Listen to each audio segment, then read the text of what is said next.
अभी स्थिति सुधार है, लेकिन जुलाई महीना में भी बाढ़ आते हैं। तो फिलहाल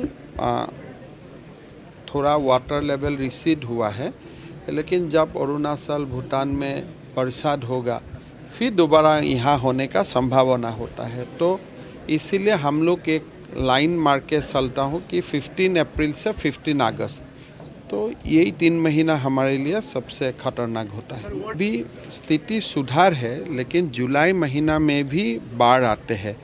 तो फिलहाल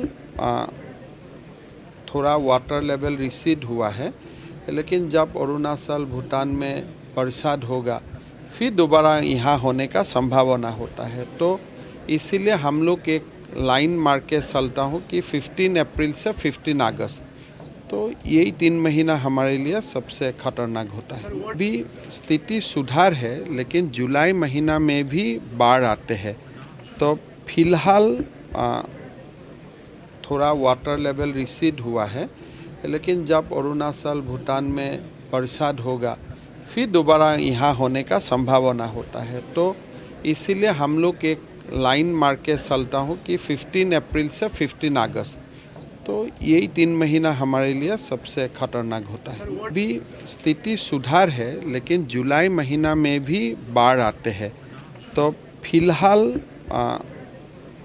थोड़ा वाटर लेवल रिसीड हुआ है, लेकिन जब अरुणाचल भूटान में बरसात होगा फिर दोबारा यहाँ होने का संभावना होता है। तो इसीलिए हम लोग एक लाइन मार के चलता हूँ कि 15 अप्रैल से 15 अगस्त, तो यही 3 महीना हमारे लिए सबसे खतरनाक होता है। अभी स्थिति सुधार है, लेकिन जुलाई महीना में भी बाढ़ आते हैं। तो फिलहाल थोड़ा वाटर लेवल रिसीड हुआ है, लेकिन जब अरुणाचल भूटान में बरसात होगा फिर दोबारा यहाँ होने का संभावना होता है। तो इसीलिए हम लोग एक लाइन मार के चलता हूँ कि 15 अप्रैल से 15 अगस्त, तो यही 3 महीना हमारे लिए सबसे खतरनाक होता है। अभी स्थिति सुधार है, लेकिन जुलाई महीना में भी बाढ़ आते हैं। तो फिलहाल थोड़ा वाटर लेवल रिसीड हुआ है, लेकिन जब अरुणाचल भूटान में बरसात होगा फिर दोबारा यहाँ होने का संभावना होता है। तो इसीलिए हम लोग एक लाइन मार के चलता हूँ कि 15 अप्रैल से 15 अगस्त, तो यही 3 महीना हमारे लिए सबसे खतरनाक होता है। अभी स्थिति सुधार है, लेकिन जुलाई महीना में भी बाढ़ आते हैं। तो फिलहाल